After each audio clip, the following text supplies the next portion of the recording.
Hi guys, good morning to all of you. आज है 25 मई 2020 और 25 मई 2020 से रिलेटेड करंट अफेयर के जितने भी एग्जाम पॉइंट ऑफ व्यू से इंपॉर्टेंट क्वेश्चन होंगे वो सारे हम आज की इस वीडियो में कवर करने की कोशिश करेंगे। तो गाइस आप लोग पूरी वीडियो को ध्यान से देखिएगा और स्टार्ट करने से पहले अगर आपने हमारे चैनल को सब्सक्राइब नहीं किया है तो प्लीज़ सब्सक्राइब कर लें और बेल आइकन भी प्रेस कर लें। तो चलिए बिना देर किए आज के करंट अफेयर का पहला क्वेश्चन देखते हैं। सो गाइस करंट अफेयर का हमारा आज का पहला क्वेश्चन है कि हाल ही में जारी काउंटर पॉइंट की रिपोर्ट के अनुसार भारत में कौन सी कंपनी टॉप पे है। तो इसका बी ऑप्शन सी होगा सैमसंग। तो अभी हाल ही में काउंटर पॉइंट ने एक रिपोर्ट जारी की है जिसके अनुसार इंडिया मार्केट में अपने फीचर फ़ोन को सेल करने वाली टॉप पे कंपनी बनी है सैमसंग। अच्छा गाइज मैं आपको बता दूं कि अपने फीचर फ़ोन को सेल करने वाली कंपनी बनी है सैमसंग टॉप पे, लेकिन वही बात करें स्मार्टफोन तो उसका राइट आंसर होगा शाओमी। यानी कि स्मार्टफोन को इंडियन मार्केट में सेल करने वाली सबसे टॉप पर कंपनी बनी है शाओमी, याद रखिएगा। अच्छा गाइज सैमसंग के बारे में कुछ मैं आपको बता दूं, कुछ रिवाइज करा दूं। भी हाल ही में काफ़ी हाईलाइट में रहा था सैमसंग के कुछ पॉइंट्स। तो सैमसंग ने सैमसंग पे डेबिट कार्ड लॉन्च करने के लिए सोफी कंपनी के साथ समझौता किया था। यानी कि अब सैमसंग पे डेबिट कार्ड लॉन्च करेगा, उसके लिए सैमसंग ने सोफी कंपनी के साथ समझौता किया था। इसी के साथ साथ गाइज एक और इम्पॉर्टेंट पॉइंट बता दूं कि अभी सैमसंग ने 2018 में विश्व की सबसे बड़ी मोबाइल फैक्ट्री शुरू की थी। कहाँ शुरू की थी? भारत में। इसीलिए गाइज ये इंपॉर्टेंट हो जाता है कि सैमसंग ने विश्व की सबसे बड़ी मोबाइल फैक्ट्री भारत में कहाँ स्थित की थी। तो कहाँ की थी? उत्तर प्रदेश के नोएडा में की थी, याद रखिएगा। और इस फैक्ट्री के उद्घाटन के लिए साउथ कोरियन के जो प्रेसिडेंट हैं मून जे इन वो आए थे, और उन्हीं के साथ साथ जो पीएम ऑफ इंडिया हैं यानी कि श्री नरेंद्र मोदी, उन्होंने आके इस कंपनी का उद्घाटन किया था। अच्छा अब आपके माइंड में आ रहा होगा कि साउथ कोरियन प्रेसिडेंट क्यों आए थे इसके उद्घाटन के लिए। तो गाइस मैं आपको बता दूं कि जो सैमसंग कंपनी है ये साउथ कोरियन कंपनी है। इसकी स्थापना 1938 में हुई थी, इसीलिए मून जे इन जो कि साउथ कोरियन के प्रेसिडेंट है वो आए थे। अच्छा साउथ कोरिया की बात करें, इसकी कैपिटल है सियोल और करेंसी है साउथ कोरियन वॉन। अच्छा साउथ कोरिया से अभी भी काफ़ी इंपॉर्टेंट पॉइंट्स हैं एग्जाम पॉइंट ऑफ व्यू से, वो भी मैं आपको बता दूं। तो अभी हाल ही में 5G नेटवर्क को स्थापित करने वाला विश्व का पहला देश बना है साउथ कोरिया। गाइज ये न्यू पॉइंट है, भी याद रखिएगा कि अभी हाल ही में 5G नेटवर्क को स्थापित करने वाला विश्व का पहला देश बना है साउथ कोरिया। और इसी के साथ साथ आपको भी रिवाइज कराऊं कि अभी साउथ कोरिया ने कोरोना महामारी के बीच में संसदीय चुनाव कराने वाला पहला देश बना था। तो ये भी पॉइंट याद रखिएगा। और इसी के साथ साथ जब इसमें कोरोना महामारी चल रही थी उस बीच जब संसदीय चुनाव कराए गए साउथ कोरिया में, तब 28 साल का रिकॉर्ड भी टूटा था।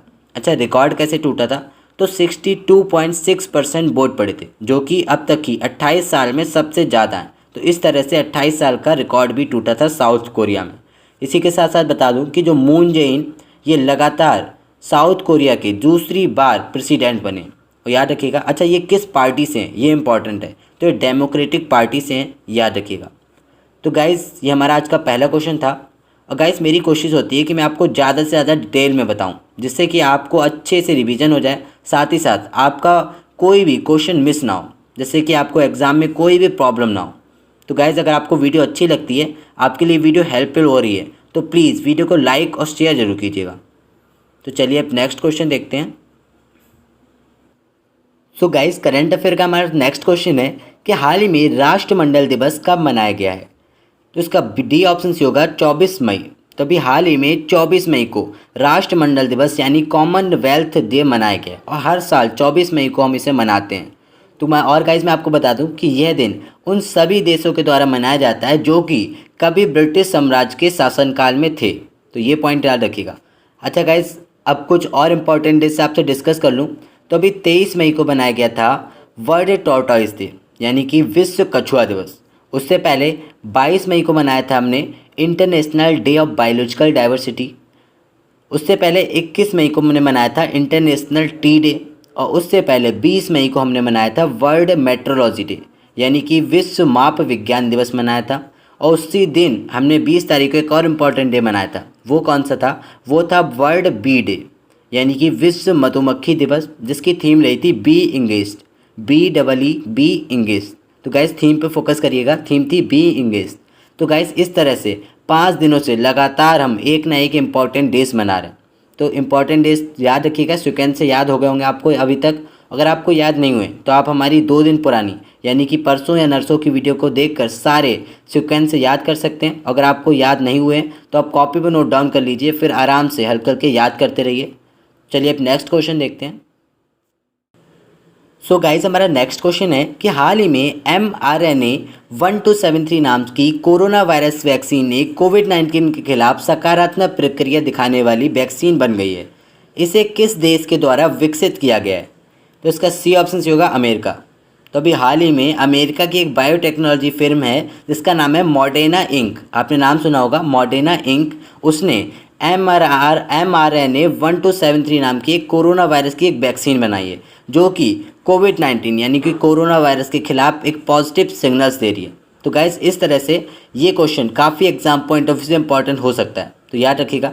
अच्छा, अमेरिका की बात हुई है, इससे रिलेटेड कल भी मैंने आपको एक क्वेश्चन बताया था। क्या था? पॉइंट आपको रिवाइज करा दूं तो अभी अमेरिका के जो प्रेसिडेंट हैं डोनाल्ड ट्रंप, उन्होंने कोरोना वायरस की वजह से जो लोग मरे हैं उनके शोक में 3 दिन तक अपना झंडा यानी कि अपने देश का झंडा आधा फहराने का आदेश दिया।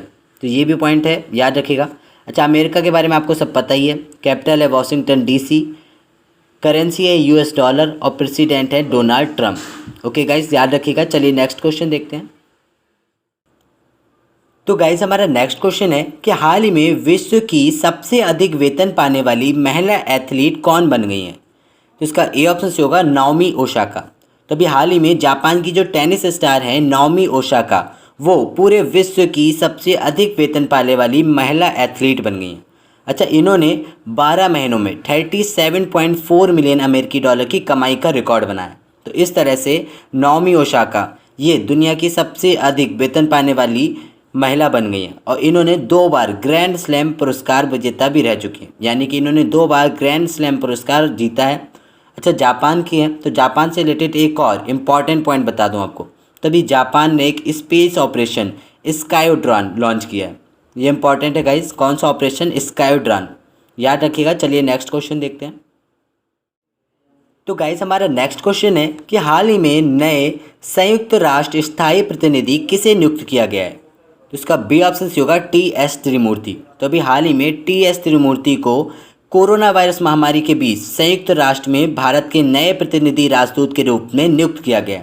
अच्छा, इनके बारे में आपको बताऊं तो 1985 बैच के IPS अधिकारी थे और अब ये सैयद अकबरुद्दीन का स्थान लेंगे, यानी कि सैयद अकबरुद्दीन के स्थान पर अब ये TS त्रिमूर्ति को अपॉइंट किया गया, याद रखिएगा। चलिए नेक्स्ट क्वेश्चन देखते हैं। तो गाइस हमारा नेक्स्ट क्वेश्चन है कि हाल ही में किसने ऑर्डर मी नामक एक ई-कॉमर्स ऐप लॉन्च किया है? तो इसका बी ऑप्शन से होगा पतंजलि। तभी हाल ही में पतंजलि ने एक ऑर्डर मी नाम से एक ई-कॉमर्स ऐप लॉन्च किया।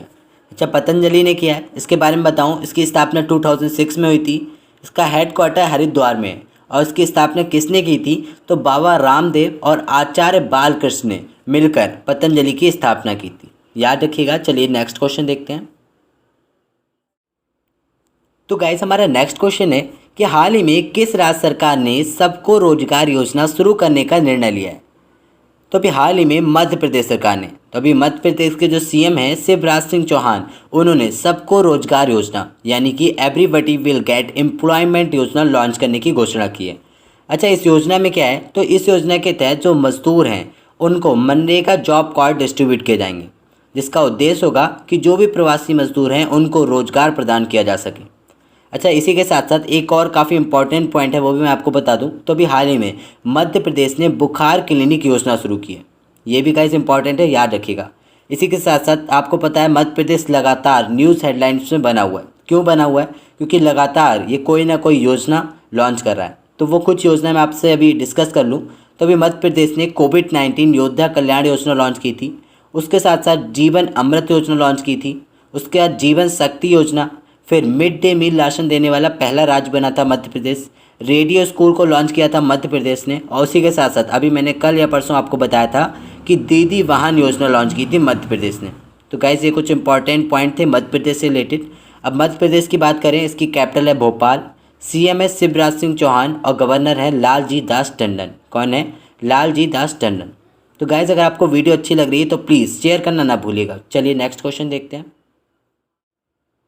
तो गाइज हमारा नेक्स्ट क्वेश्चन है कि हाल ही में आरबीआई ने किस बैंक को 15,000 करोड़ रुपए का लोन देने की घोषणा की है? तो इसका बी ऑप्शन से होगा एक्सिम बैंक। तो अभी हाल ही में आरबीआई ने एक्सिम बैंक को 15,000 करोड़ रुपए देने की घोषणा की है। अच्छा, इसने क्यों घोषणा की है देने के लिए, इसका उद्देश्य क्या है? तो विदेशी व्यापार को बढ़ाने में मदद करने के लिए इस लोन की सहायता देने की घोषणा की है आरबीआई ने। अच्छा गाइज, एक्सिम बैंक की बात करें, इसकी फुल फॉर्म होती है एक्सपोर्ट इंपोर्ट बैंक। क्या है? Export import bank. इसकी स्थापना 1982 में हुई थी। इसका हेडक्वार्टर मुंबई में है और इसके सीईओ हैं डेविड रेस्टिंग। कौन है? डेविड रेस्टिंग, याद रखिएगा। चलिए नेक्स्ट क्वेश्चन देखते हैं। तो गाइज हमारा नेक्स्ट क्वेश्चन है कि हाल ही में आत्मनिर्भर भारत के तहत मधुमक्खी पालन के लिए सरकार ने कितने करोड़ रुपए दिए हैं? तो इसका सी ऑप्शन सी होगा 500 करोड़। तो अभी हाल ही में सरकार ने वर्ल्ड बी डे यानी विश्व मधुमक्खी दिवस, जो भी 20 मई को हमने बनाया था, अभी सेकंड क्वेश्चन में दिया था, इस मौके पे सरकार ने मधुमक्खी पालन के लिए 500 करोड़ रुपए दिए। अच्छा, ये क्यों दिए हैं? इसका उद्देश्य क्या है? तो सरकार ने किसानों की आय को दुगना करने के उद्देश्य से ये 500 करोड़ रुपए दिए हैं, याद रखिएगा। चलिए नेक्स्ट क्वेश्चन देखते हैं। तो गाइज हमारा आज का लास्ट क्वेश्चन है कि हाल ही में वोडाफोन समूह के नए अध्यक्ष के रूप में किसे नियुक्त किया गया है? तो इसका सी ऑप्शन सी होगा जीन फ्रांकोइस वैन बॉक्समेकर। तो अभी हाल ही में जीन फ्रांकोइस वैन बॉक्समेकर को वोडाफोन समूह के नए अध्यक्ष के रूप में नियुक्त किया गया। अच्छा गाइज, ये वोडाफोन से रिलेटेड क्वेश्चन है। तो अभी हाल ही में हमने वोडाफोन से रिलेटेड एक पॉइंट डिस्कस किया था, आपको रिवाइज करा दूं। तो अभी ओप्पो कंपनी ने वोडाफोन के साथ मिलकर 5G अपनाने की घोषणा की थी, तो याद होगा आपको। तो गाइज ये हमारा आज का करंट अफेयर का लास्ट क्वेश्चन था, और करंट अफेयर से रिलेटेड जितने भी एग्जाम पॉइंट ऑफ व्यू से इंपॉर्टेंट क्वेश्चन हो सकते थे वो सारे हमने आज की इस वीडियो में कवर करने की कोशिश की। तो गाइस मेरी कोशिश रहती है कि आपको कम टाइम में ज़्यादा से ज़्यादा नॉलेज दूँ, साथ ही साथ आपका कोई भी क्वेश्चन मिस ना हो। भले एक दिन क्वेश्चन लेट हो जाए, लेकिन कोई भी क्वेश्चन आपका मिस ना हो, जिससे कि आपको एग्जाम्स में कोई भी प्रॉब्लम ना हो। तो गाइस आप प्लीज़ वीडियो को लाइक और शेयर जरूर कीजिएगा। Okay guys, thanks for watching.